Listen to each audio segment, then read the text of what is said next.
Talk of the Town. नमस्कार, म Jagdish Kharel. Talk of the टाउनमा यहाँहरूलाई हार्दिक स्वागत छ। नेपालमा गत अप्रिल 10 देखि 12 तारिक यो समयमा एउटा अन्तर्राष्ट्रिय महत्त्वपूर्ण सम्मेलन भयो। Water, environment and climate change यो महत्त्वपूर्ण विषयमा सम्मेलन भएको थियो, जहाँ 20 देशका 700 भन्दा बढी सहभागी तथा सरोकारवाला निकाय र व्यक्तिहरूको उपस्थिति रहेको थियो, जसले 11 बुँदे महत्त्वपूर्ण निष्कर्ष निकालेको छ कार्यान्वयनको लागि। हुन त हाम्रो देशमा यस्ता खालका धेरै सभा सम्मेलनहरू राष्ट्रिय स्तरका अन्तर्राष्ट्रिय स्तरका हुन्छन्, अनि त्यो सभा सम्मेलनले एउटा खालको निष्कर्ष निकाल्छ, अनि निकालेको निष्कर्ष कार्यान्वयनतिर जाने भन्दा पनि दराजतिर थन्केर धेरै बस्छन्, अनि कार्यान्वयनमा जान गाह्रो हुन्छ, अनि विभिन्न कठिनाइहरू हुन्छन्। यसले निकालेको निष्कर्ष के छ त? यो वाटर, इन्भाइरोमेन्ट तथा क्लाइमेट चेन्जको सन्दर्भमा गरिएको यो अन्तर्राष्ट्रिय सम्मेलनले निकालेको निष्कर्ष के हो र यसको कार्यान्वयन नेपालको सन्दर्भमा कसरी गर्न सकिन्छ?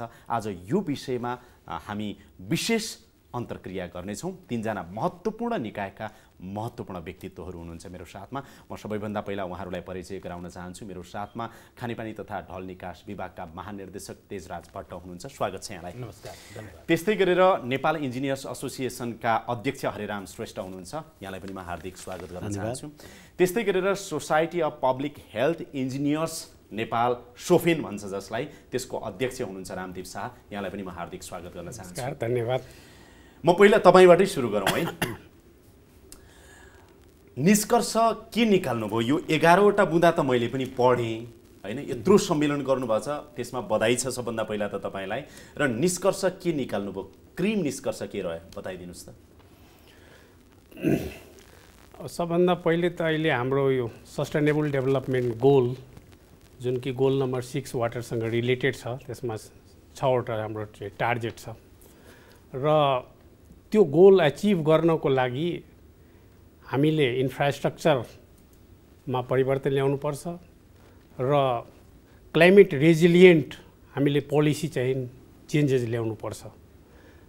त्यो एउटा रिजोल्युसनमा पार्ट छ कि अहिले हामी सस्टेनेबल डेभलपमेन्ट गोल अचिभ गर्नको लागि र साथै वातावरणीय जुन यो हाम्रो क्लाइमेट चेन्जले गर्दा जुन इम्प्याक्ट परिरहेछ त्यसलाई न्यूनीकरण गर्नको लागि हाम्रो क्लाइमेट रेजिलियन्ट पोलिसी एक्ट त्यसमा चाहिँ परिमार्जन गर्नुपर्छ। हरिराम सर, रियलाइजेसन पनि भयो होला नि, यत्रो सम्मेलनमा 20 देशका 700 भन्दा बढी सहभागी होइन, कयौँ थिङ्क ट्याङ्कहरू आउनुभएको थियो होला, प्रोफेसनलहरू आउनुभएको थियो होला, कयौँ सेसन भयो, कयौँ प्रतिवेदनहरू चाहिँ नि त्यहाँ मतलब देखाइयो होला, प्रेजेन्टेसनहरू भयो होला। रियलाइजेसन के भयो? सबभन्दा महत्त्वपूर्ण कुरा नै रियलाइजेसन भयो जस्तो लाग्छ मलाई। नेपालमा पनि वाटर एक्सपर्टहरू, प्रोफेसनल धेरै कामहरू गरेको छ, यो अर्बन सेक्टरदेखि लिएर रुरल सेक्टर सबै सेक्टरमा गरेको छ। तर गर्दा गर्दै पनि संसारमा जति भइराखेको कुराहरू कतिपय हामीले नगरेको, त्यही समस्यालाई कसरी समाधान गर्ने भनेर हामीले नगरेको कुराहरू अरू देशले गरेको, त्यो हाम्रो सहभागीहरूले सुन्ने मौका भयो। त्यसको असाध्यै राम्रो रियलाइजेसन भएको जस्तो लाग्छ। कतिपय कुराहरू त मैले आफैले पनि धेरै कुरा रियलाइज गरेँ त्यहाँनिर, त्यस्तै अरू साथीहरूले पनि गरे होलान्। अब हाम्रो देशभित्र भएको विशेष गरी ग्रामीण परिवेशमा हामीले त्यस्तो थुप्रै कुराहरू थियो, राम्रो राम्रो कामहरू भएको थियो, त्यो कुराहरू उनीहरूले पनि सिकेर जाने मौका पायो। त्यसले गर्दाखेरि त्यो नलेज सेयरिङ, रियलाइजेसन असाध्यै राम्रो भएको छ। र त्यसमा पोलिसी लेभलको कुराहरू पनि अब त्यसमा त्यो रियलाइजेसन त एउटा त वर्किङ लेभलमा, हाउस युजर लेभलमा, एउटा गभर्मेन्ट लेभलमा, पोलिसी मेकिङ लेभलमा, अर्को इम्प्लिमेन्टेसन लेभलमा हुनुपर्छ। र त्यसको लागि अब अहिले हाम्रो देशकै परिस्थितिमा पनि केन्द्रीय सरकार, प्रान्तीय सरकार, स्थानीय सरकार सबैको प्रतिनिधि, सरकारी तहको साथीहरू पनि हुनुभएको हुनाले त्यो सबै खाले रियलाइजेसनलाई यसले साह्रै महत्त्वपूर्ण रोल खेलेको जस्तो लाग्छ मलाई। डिजी साहब, हामी चाहिँ नेपाल कहाँनिर रहेछ त? जस्तो अब खानेपानी सरसफाइकै कुरा गर्दाखेरि पनि यो सबै हेरिराख्दाखेरि हाम्रो अवस्था चाहिँ यहाँनिर रहेछ भन्ने कुराको आजको दिनमा महसुस कसरी गर्नुभयो होला? आफ्नो उपस्थिति पनि हेर्नुभयो होला नि, आफ्नो अवस्था एकदम कसरी? यो कन्फरेन्समा कस्तो भयो भन्नुहुन्छ भने संसारभरिबाट करिब 700, यहाँले भनिहाल्नुभयो 700 जना आउनुभयो, विभिन्न विधाका मान्छे।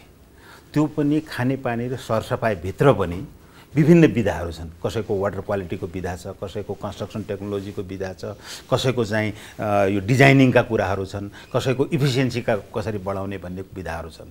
त्यस्तै वेस्ट वाटरतिर वेस्ट वाटरका नयाँ टेक्नोलोजीहरू, यी कुराहरू छन्।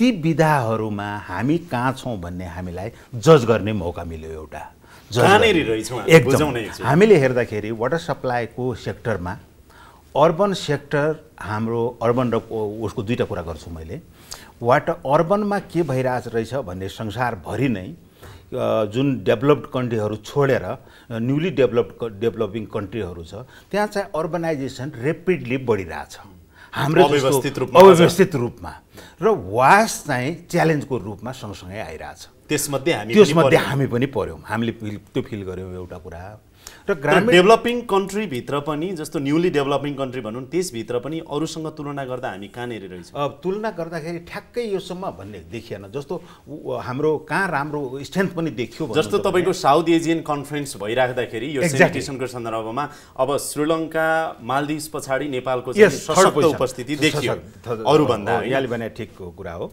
त्यस्तै वाटर सप्लाईमा एउटा स्ट्रेन्थ हाम्रो के देखियो भने अलि माथि देख्यौँ हामी कहाँ भन्नुहुन्छ भने युटिलिटी म्यानेजमेन्टको कुरामा अन्त देशहरूमा के गरेका रहेछन् धेरै जसो कन्ट्रीहरूमा भने टोटल गभर्मेन्ट म्यानेज सिस्टमहरू गभर्मेन्टले कन्स्ट्रक्सन गर्यो इभन म्यानेजमेन्ट पनि आफैले गर्ने त्यो इभन इन्डियामा पनि देखियो बङ्गलादेशमा देखियो धेरै ठाउँमा कम्युनिटी म्यानेज अथवा युटिलिटी अपरेटर चाहिँ त्यो पनि युजर्स कमिटीले म्यानेज गरेको हाम्रो धेरै राम्रो देखियो जुनमा एकदम इफेक्टिभ पनि देखियो र स्ट्रेन्थ पनि देखियो पोलिसी र सँगसँगै इम्प्लिमेन्टेसन दुईटै महत्त्वपूर्ण पार्ट हो अघि ऐन बनाउने कुराहरूमा तपाईँको विचारमा तपाईँ आफै पनि यो सेक्टरमा लागिसकेको सरकारी हुन्छ नि एउटा अनुभव भइसकेको अहिले चाहिँ नि सोफिनको तपाईँ अध्यक्ष हुनुहुन्छ यो सबै हिसाबले हेर्दाखेरि ऐन बनाउँदाखेरि यो ड्राफ्टमा छ भन्ने सुने मैले अघि खुसुक सोधेको थिएँ उहाँलाई डिजी साहबलाई ड्राफ्टको क्रममा छ अरे यो ऐनमा यो सुधार गर्न जरुरी छ है खानेपानीको भन्ने के छ ल भन्नुहोस् त पोलिसी हामी कहाँ नभएको होइन मैले के भन्नु कि यो दिगो विकास सस्टेनेबल डेभलपमेन्ट गोल जुन र गोल 6 सँग रिलेटेड जुन हाम्रो टार्गेटहरू छन् त्यो एचिभ गर्नको लागि अहिले भइरहेको पोलिसीमा हामीले त्यो अनुसार हामीले चेन्जेस गर्नुपर्छ एउटा बेसिक स्ट्यान्डर्ड चाहिँ सङ्घीय सरकारले कायम गर्ने हो त्यो भित्र रहेर स्थानीय सरकारले आफ्नो चाहिँ नीति र त्यसलाई चाहिँ पोलिसी र हाम्रो जुन नियम र नियमावलीहरू छन् त्यसको आधारमा उहाँहरूले चाहिँ तय गर्नुपर्ने छ एउटा त्यो मैले ग्याप देखिरहेको छु किनकि अहिले टेक्नोलोजीको कुरा गर्नुहोस् त अब टेक्नोलोजीको कुरोमा चाहिँ हाम्रो यो चाहिँ वेस्ट वाटरको या जुन हाम्रो सलिड वेस्टबाट निस्केका जुन फोहोरहरू जुन छन् त्यसलाई चाहिँ हामीले सकेसम्म हामी त्यसलाई रिड्युस गर्नु पर्यो फोहोरै ननिस्कनु फोहोरबाट हामीले मोहर कसरी निकाल्ने त्यसलाई चाहिँ हामी रिसाइकल गरेर बाई प्रोडक्टहरू निकाल्नु जस्तो अहिलेसम्म जुन छ मानव मलमूत्रीयको जुन स्लज जुन छ त्यसलाई हामी सिधै निकालेर या नदी नालामा गरेर प्रदूषण वाटर बडिजलाई प्रदूषण गरिरहेको छौँ त्यसलाई बिजनेस मोडलमा झालेर हामी त्यसबाट इनर्जीमा कसरी कन्भर्ट गर्न सक्छौँ बायोग्यास चाहिँ हामी कसरी निकाल्न सक्छौँ त्यो वहाँबाट निस्केका जुन बायो सलिड्सहरू छन् त्यसलाई हामी फर्टिलाइजरमा कसरी प्रयोग गर्न सक्छौँ यो सबै किसिमको जुन छ नि त्यो रेगुलेसनहरू स्थानीय सरकारलाई पहिले हामीले चाहिँ एजुकेट गर्नु पर्यो र यो उहाँहरूको स्थानीय सरकारको कुराहरू ऐनमा ल्याउनु पर्यो र उहाँहरूले पनि मोनिटरिङ गरिदिनु पर्यो र साथसाथै त्यो टेक्नोलोजी पनि हामी त्यहाँ दिन सक्नु पर्यो कागजमा हाम्रा डिजाइन सब राम्रा हुने कि रिजल्टमा हेऱ्यो बाटो यति राम्रो हुन्छ कागजमा एनिमेसनमा त्यो यति राम्रो हुन्छ 3D 2D जे चलाउनुहुन्छ यति राम्रो हुन्छ फिल्डमा गएर रिजल्ट तपाईँले प्रोजेक्ट सब्मिट गर्दाखेरि गएर बाटो हेर्नु भने त्यस्तै देखिन्छ नदीनाला त्यस्तै देखिन्छ खानेपानीको आयोजना जे हुन्छ अब यो सहरै हेर्नुहोस् न काठमाडौँ महानगरपालिकामा घरका नक्सा कति राम्रा छन् घर बन्दाखेरि रिजल्टमा यस्तो छ किन यस्तो हुन्छ त्यो त सुपरभिजनको जुन डिजाइन अनुसारको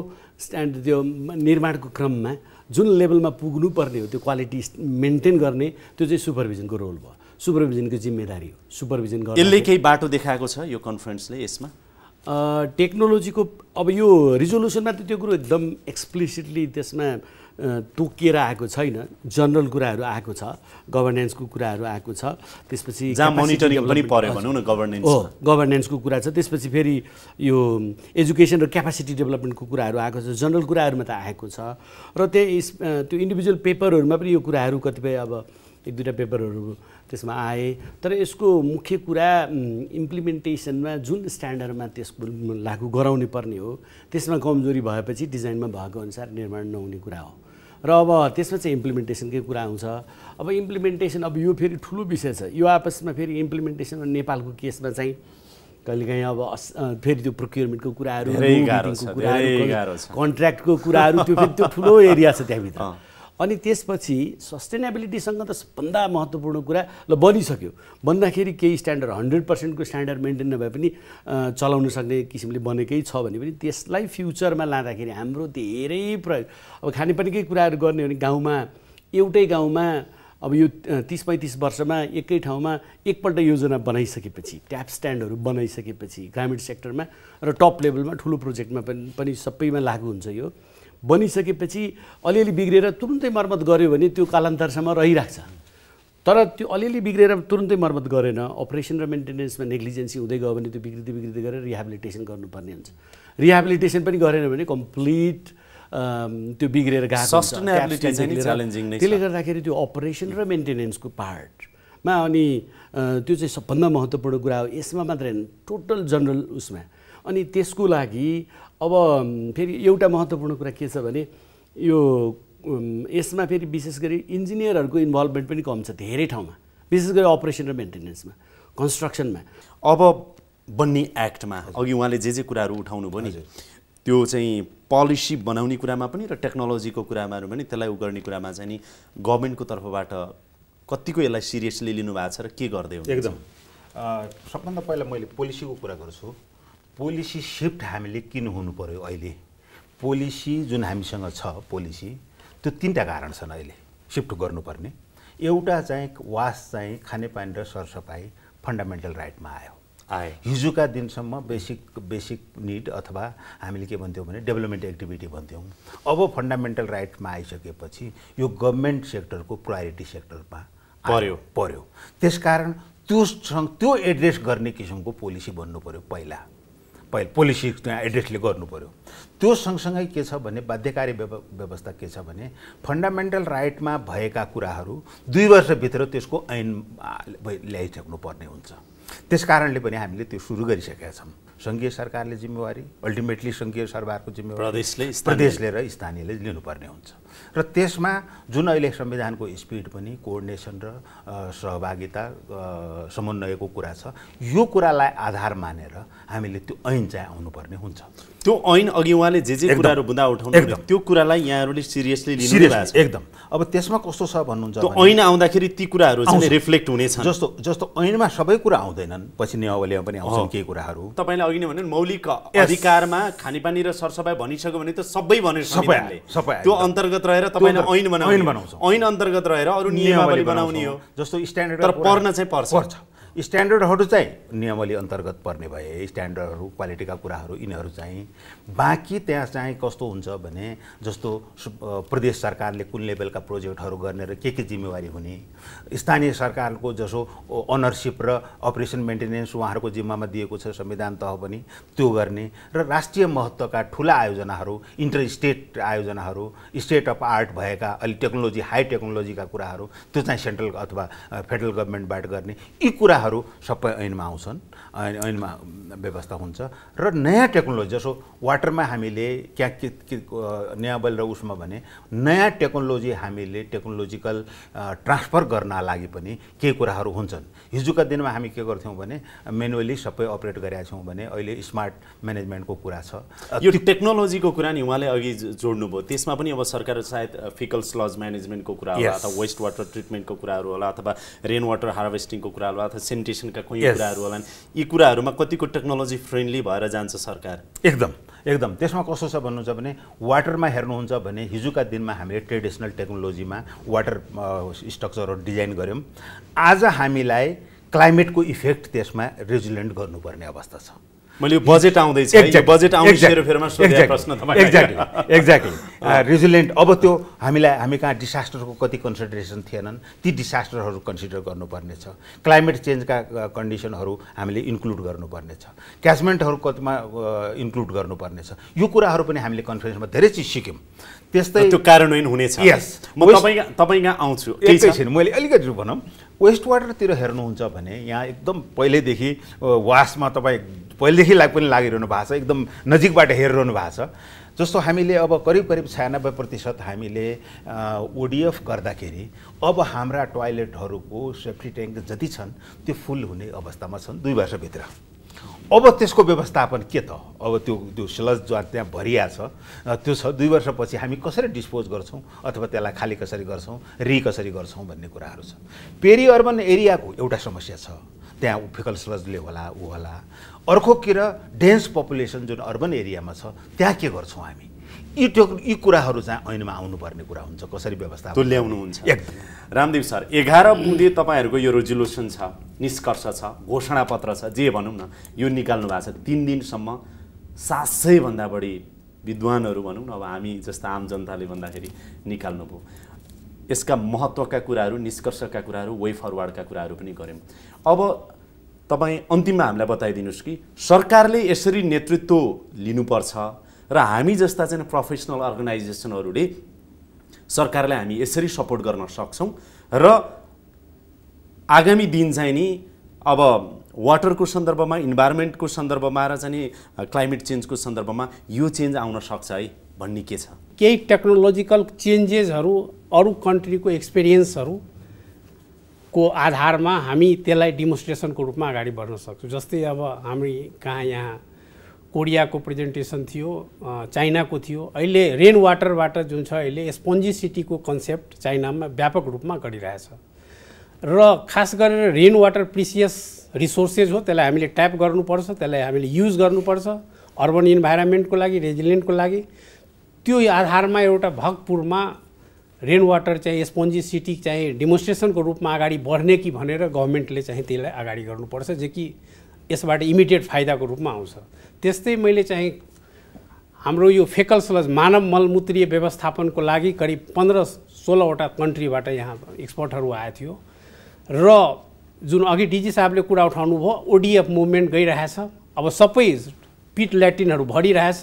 नेक्स्ट वाट टु डु, हामी के गर्ने त भनेर। दिनको अहिले चाहिँ 5400 टन चाहिँ स्लज हाम्रो प्रोडक्सन भइरहेछ दिन त्यहाँ। त्यसबाट करिब 1650 टन चाहिँ डेली जुन छ अनरेगुलेटेड रूपमा विसर्जन हो, अनरेगुलेटेड विसर्जन भइरहेछ। अब त्यसलाई कुनै केही त्यो सबै वाटर बडिजलाई हामीले पोल्युसन गरिरहेछौँ। त्यो विषयमा जुन छ विभिन्न कन्ट्रीको, हामी यसमा नयाँ छौँ होइन, तर अरू कन्ट्री इन्डियाले, इन्डोनेसियाले गरेको छ भने अब यसलाई जुन छ त्यसलाई हामी बिजनेस मोडलमा कसरी जाने, यसलाई रिसोर्सेसलाई हामी कसरी गर्नुपर्ने, त्यसमा हामी सपोर्ट यसरी त्यसको लागि गभर्मेन्टले गर्नुपर्ने के छ कि इन्स्टिट्युसनल रेगुलेटरी फ्रेमवर्क छ एउटा, त्यो ल्याउनु पर्यो, बिजनेस मोडल बनाइदिनु पर्यो।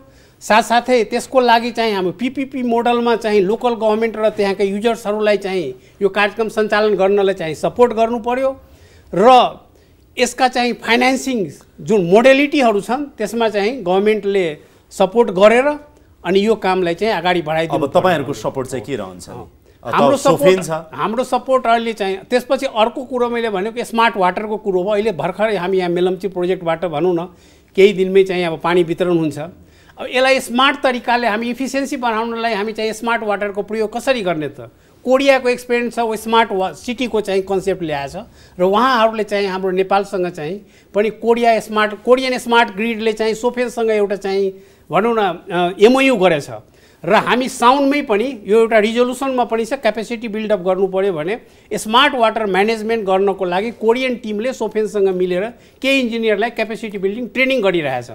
त्यो कुराहरूमा चाहिँ गभर्मेन्टले सपोर्ट त्यसलाई अपस्केल गर्नु पर्यो। अब गभर्मेन्ट तपाईहरुको चाहिँ सपोर्ट गभर्मेन्टलाई के हुन्छ? हाम्रो एज ए प्रोफेसनल सोसाइटी हामीले गभर्मेन्टलाई चाहिँ यसको लागि चाहिँ भनौँ न यो ट्रेनिङ सेमिनार या रिसर्चका कुराहरूमा चाहिँ सपोर्ट गरेर नयाँ नयाँ इनोभेसनहरू जुन छ त्यसलाई चाहिँ अपस्केल गर्नको लागि, लबिङ गर्नको लागि हामी गभर्मेन्टले सपोर्ट गर्न सक्छौँ। मेरो विचारमा गभर्मेन्टले गर्नुपर्ने कुरा र हामीले गर्ने सपोर्टको कुरामा गभर्मेन्ट चाहिँ सेन्ट्रल लेभलको गभर्मेन्ट अब 3 तहको भइसकेपछि सेन्ट्रल गभर्मेन्टले यसको अवेरनेसको लेभलमा बढी काम गर्नुपर्ने हुन्छ। अहिले भर्खर उहाँले भन्नुभयो जस्तै क्यापासिटी बढाउने, अवेरनेसको कुराहरू, स्यानिटेसनको कुराहरू गर्नुपर्ने छ। नेपालमा त ठुलो च्यालेन्ज छ, त्यो लेभलको हाम्रो सोचाइ छ।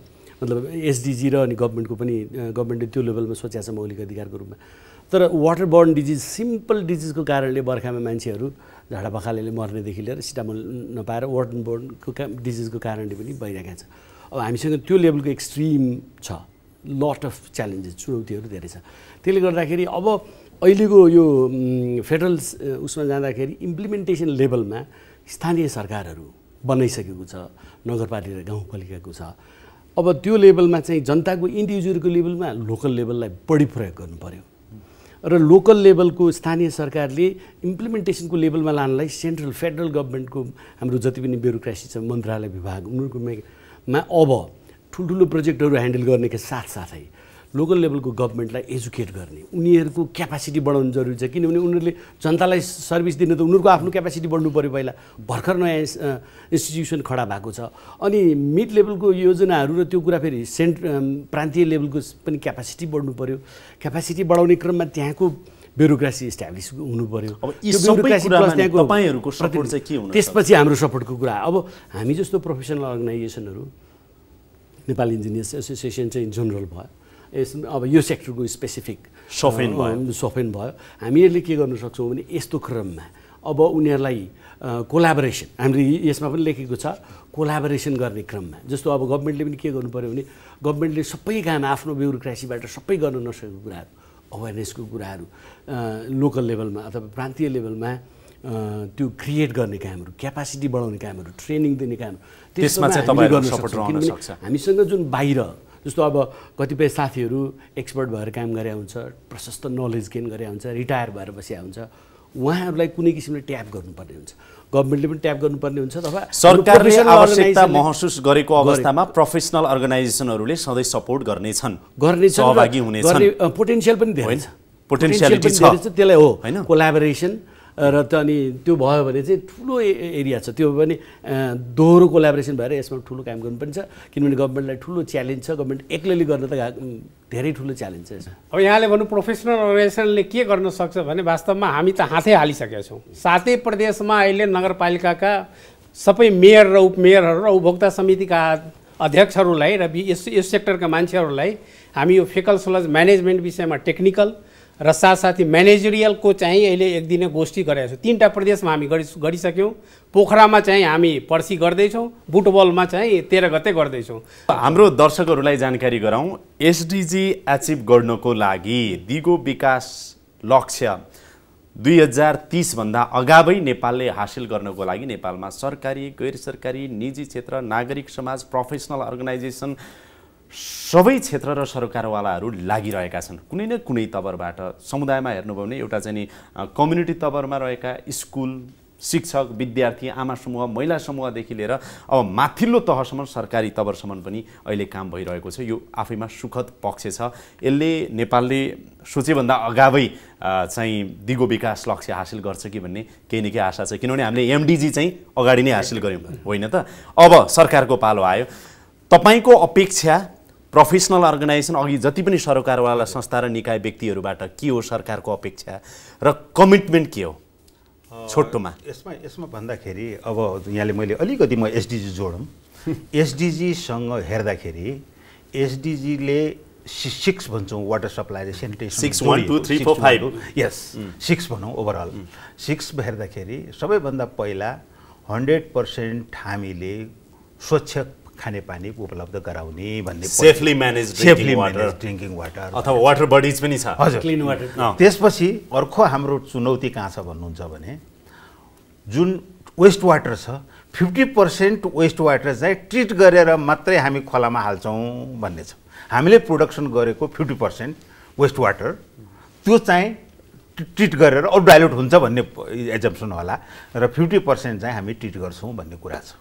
यसको लागि हामी कहाँ छौँ त अब भन्दाखेरि हामी यो अहिलेको अवस्थामा हामीले स्वच्छ वाटर हामी क्लेम 19% मात्रै गर्न सकेका छौँ अर्बन सेक्टरहरूमा हामीले जे मूलमा छ मूलबाट घरमा पानी ल्याउन सकेका छौँ 87% करिब त्यसमा पनि केही सस्टेनेबिलिटीका क्वेसनहरू छन् तथापि हाम्रो डाटाले 87% हामीले मूलमा भएको जस्तो मूलमा छ त्यस्तै पानी हामीले घरमा ल्याएका छौँ त्यो 87% छ अथवा बेसिक वाटर सप्लाई र यतातिर हेर्ने हो भने बेसिक सेनिटेसन हामीले 96 पुगेका छौँ 96 पुगेका छौँ र वेस्ट वाटरको हिसाब हेर्ने हो भने 13% घरधुरी चाहिँ वेस्ट वाटरसँग अर्बन सेक्टरमा जोडिया छ तर कस्तो जोडिया छ भन्नुहुन्छ भने त्यो अल्टिमेटली त्यो खोलामा गएको छ 2-4 वटा ट्रिटमेन्ट प्लान्ट बाहेक अरू ठाउँ कहीँ पनि छैन अहिलेको अवस्था यो छ अब तपाईको अपेक्षा चाहिँ के हो र कमिटमेन्ट के हो अब के छ भने यसलाई माथि लग्नको लागि हामीले केही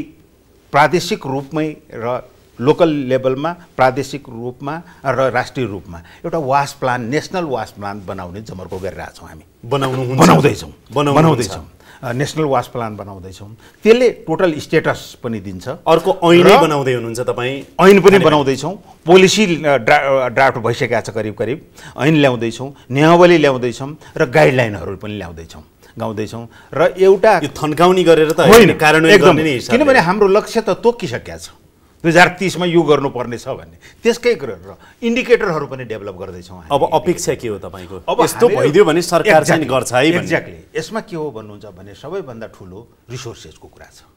रिसोर्सेस यसमा करिब हामीले 21 टोटल यो गर्नलाई 21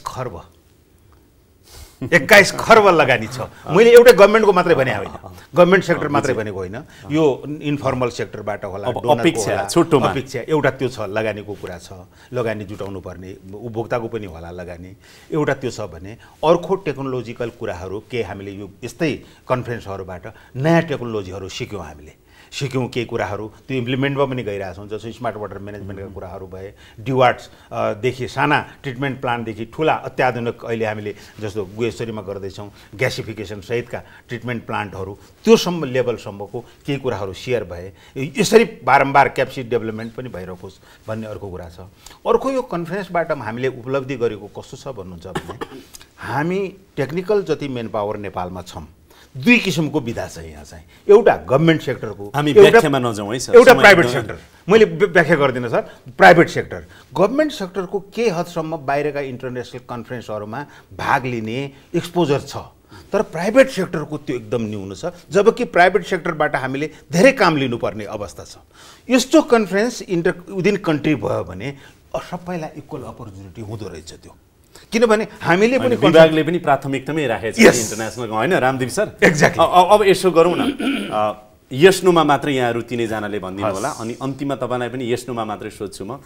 यो यत्रो कन्फरेन्स गरेको, यो 11वटा बुँदाको चाहिँ रिजोल्युसन निकालेको भनेको कार्यान्वयनकै गर्नको लागि त होला नि, होइन त रामदेव सर? राम सर हो है, यही सोध्छु तपाईँलाई।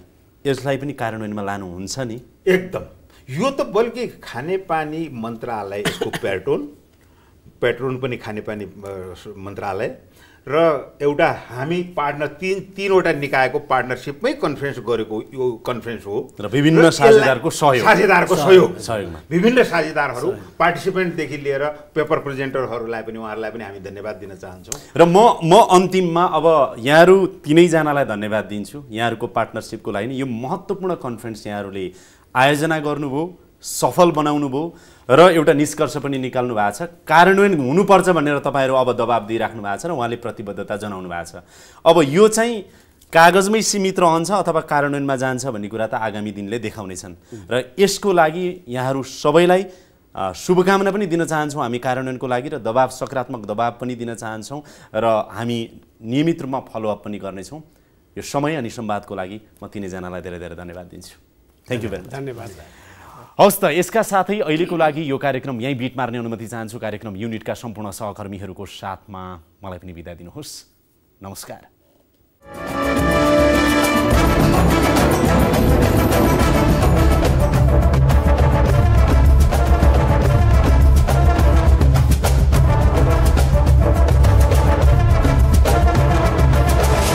Talk of the Town.